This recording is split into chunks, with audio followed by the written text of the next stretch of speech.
Ya Tapi aku tuh itulah. ada satu hal yang penasaran banget. Apa? Jadi aku tuh pernah dengar satu Clippers, Mas Ferry ini punya 400 Bitcoin. Oh itu. Ini kan kalau dihitung-hitung ya, ini kalau dihitung-hitung matematika sekarang ya, berarti kekayaan Mas Ferry Irwandi nih, Bitcoinnya sekarang ada di atas 500 triliun. Itu sekitar 683 miliar ya kalau hitungannya. 683 Dan miliar. faktanya kan nggak kayak gitu sebenarnya. Jadi Gimana sebenarnya itu faktanya menarik. tuh? Ini mungkin baru ini ya tak ceritain. Tapi di offline udah tak ceritain. Jadi itu video udah lama, baru naik Oke, tahun ini, 2023 itu. Dan oke. di acara offline yang mana sebenarnya yang bikin aku agak apa ya, agak kecewa sedikit. Waktu itu kan panitia udah bilang kan nggak ada kamera, nggak ada ini. Taunya 3 tahun kemudian Oh, diiniin kan, diupload. diupload. Kalau upload semuanya, aku lebih tenang, lebih senang ini kan. Oh, nggak dipotong-potong. Potong, di bener-bener potong waktu ngomongin soal 400 Bitcoin. Jadi sebenarnya itu kan ada berapa cycle kan, berapa Oke. cycle, beberapa kepake, beberapa waktu itu sempat masuk ke Mt. Gox tahun 2014, sempat loss, sempat dipakai ya up and down. Up Hmm. and down pasti. Nggak mungkin ada manusia yang bisa nahan itu sampai 2021.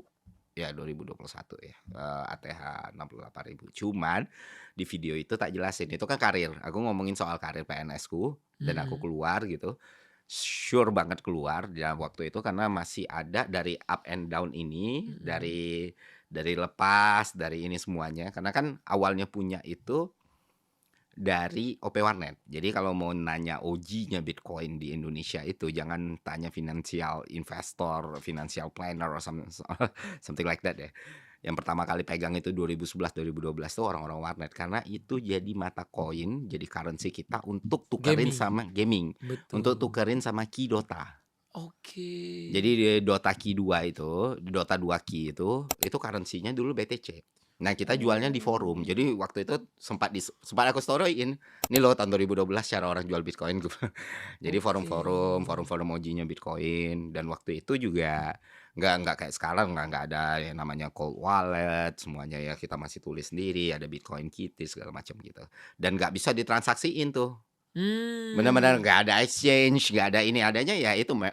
Gox itu salah satu yang pertama itu di Tokyo dan collapse kan. Dari situlah orang mulai belajar, ya, oh ini security-nya tuh harus benar-benar diamanin, nggak bisa dikasih ke exchange dan lain sebagainya. Nah, di tahun segitu, karena video ini dipotong kan seakan-akan gue beli 400 dan bisa gue liquid segitu kayak gitu aja gitu kan nggak bisa. Itu gua baru toko kripto itu ya Indodax sekarang itu Mhm. baru baru benar-benar hype itu 2016-17 lah Iya, setelah iya, iya. Berarti story Bitcoin. setelah itu 4 tahun kemudian lah ya? Around 4 Oh, tahun, 4 5 tahun, tahun 5 dan tahun itu ya? pun harus pakai verifikasi kayak gini kan. Jadi dulu pun mentok-mentok kalau kita mau mencairkan itu mainnya pakai Western Union dulu. Mmm. Jadi seribet itu kan dan emang karena Seribet ya? Western Union. saya sampai bahkan waktu itu lupa kan, gue punya berapa ya, karena waktu Waduh. itu ditransaksiin, terus kita via forum, kita lepas 0,5 BTC untuk 2 Dotaki gitu. Oke. Nah, tapi kan sudah ada apa ya, sudah ada nilai dolarnya. Mmm. Yang seingatku waktu itu dari ratusan langsung naik 1.000, spike 1.000, sempat turun lagi, naik lagi, kayak gitu-gitu. Nah, waktu seiring berjalan waktu kan teknologi makin maju, itu banyak dilepas, sampai sisa terakhir di 2023 itu sekitar 9 koinan lah, 9 BTC. Masih ada sampai sekarang? Dan waktu itu udah kita likuidasi lah semuanya kan. Semua dilikuidasi? Iya, waktu itu harganya 68.000 ATH November. 9 kali $68.000. Ya lumayan, tapi nggak 683 miliar juga, tapi oke lah. Oke lah 9 untuk oke bangun lah. untuk bangun Malaka, untuk bangun beberapa bisnis dan usaha. Masuk lagi itu 2023. Waktu nyentuh $20.000 itu Berarti hitungannya ya sebenarnya Mas Ferry ini termasuk OG kripto dong?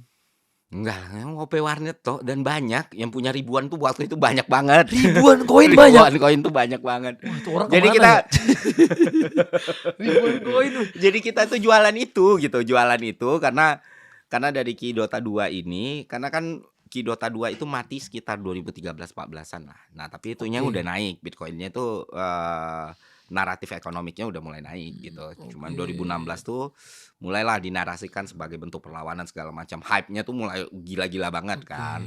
Sampai 2021 ATH pertama November itu 68.000 waktu nyentuh uji batas atas 68.000, wah ini something nih. Jadi sekarang aset di Bitcoin 0? Ada Ada ya? tetap ada, tetap. Tapi mungkin kalau dulu disimpan ya. Masih aku tipe yang sangat konservatif. Aku punya 2 blue chip, 2 blue chip, Bang apa tuh? beberapa Bang apa? enggak usah. Bang apa tuh? Bang? Bahaya, jangan. Tapi intinya yang aku proyeksikan untuk 20 tahun lah gitu. Oke. 2 blue chip, Bitcoin sama obligasi. Udah, karena kan kita masih muda ya. Maksudku Betul. human capital kita masih tinggi gitu loh. Ngapain kita betting our life di market tiap Yang hari ngeliatin yang capek ya. angka, capek kan. Sedangkan kita bisa kerja dan ngasilin berkali-kali Iya, lipat iya, dengan iya. capital atau dengan cost yang tidak banyak gitu. Iya, Misalnya kita iya, iya. nge-build media, kita nge-build Mhm. lini usaha, kita jualan buku, kita jualan Bener. merch, segala macam gitu. Jadi aku pikir di usia 35 tahun ini money capital sama human capital aku tuh masih adjust. Masih money capital harus naik. Tapi di sisi lain human capital ini, Heeh, modal heeh. diri ini masih produktif gitu di usia 35 tahun. Oke. Jadi mikirnya long term investment terus. Oke, Karena oke. nggak pernah mikir buat jadi kayak market jatuh kemarin itu ya kita Mhm. nggak panik lah, ngapain. Memang udah ada spot-spotnya sendiri Iya, gitu ya ya. udah tanam di situ kok gitu loh. Ya Bukan kan nggak dia ambil pusing lah, nggak ambil pusing ya mikirinnya nanti 10 dan tahun ke depan. iya 20 Oke. tahun ke depan waktu anak udah mau kuliah S2 misalnya. Mhm. Nggak mungkin lebih turun dari ini kan nggak Iya. mungkin gitu. Berarti bisa dibilang Mas Ferry ini bukan trader lah ya. Enggak sama Investor sekali. lah ya. Wah ya, Investor ya.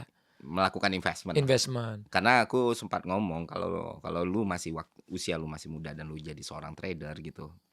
Berarti lu nggak bisa mengoptimalkan human capital yang lu punya gitu. Sayang banget, bukannya nggak Iya, boleh iya. ya, bukannya ya itu pilihan hidup orang ya. Ada Tapi yang berhasil tapi nah itu yang sering tak koreksi gitu. Berdasarkan data dan riset tingkat keberhasilan tuh rendah banget. benar, benar. Jadi ada riset di Paraguay waktu itu, riset di Brazil, riset di Taiwan. Yang benar-benar kita lihat di media sosial itu cuma 2%. 2-3% Iya. dari total daily trader. Nah, terus ada klaster lagi yang 50%-nya sisanya itu ya pendapatannya UMR sesuai dengan negara masing-masing aja per tahunnya. Nah, sisanya lagi loss. Sekitar 30 ya, 2% sekitar 20-30% 2% ya guys ya. Nah, sisanya tuh loss. Berarti kalau kamu sekarang semua mau jadi trader itu tuh kemungkinannya 2% doang chance-nya kamu jadi Untuk berhasil. untuk bisa punya Persona, punya McLaren atau punya Iya, iya, Ferrari iya. segala macam itu Only 2% ya. 2%. Berdasarkan riset yang emang udah dilakukan dan banyak sekali gitu. Dan yang ngomong bukan kita ya. Iya, Nah, iya. tapi kenapa itu dilawan? Karena kan orang-orang 2% ini butuh orang untuk masuk kan. Dang. Itu kan pump and dump kayak gitu kan. Itu yang harusnya di negara ini regulasinya diperketat. Jadi dari dulu aku kayak gimana pun aku nge-YouTube aku nggak pernah mau nerima promosi koin atau emiten tertentu. Nah, menurutku jahat sih. Berat ya. Berat tanggung Berat jawabnya tanggung juga. jawabnya. Nggak, kecuali exchange-nya yang emang terregulasi Iya, ya atau misalnya kayak iya, Stockbit, iya. Bibit ataupun Tapi kalau Indodax. wah harus ngambil saham katakan ini gitu. Apa gitu Iya, ya. ini sahamnya bagus nih, gini nggak pernah. Iya, Walaupun iya. nilainya gede banget. Iya emang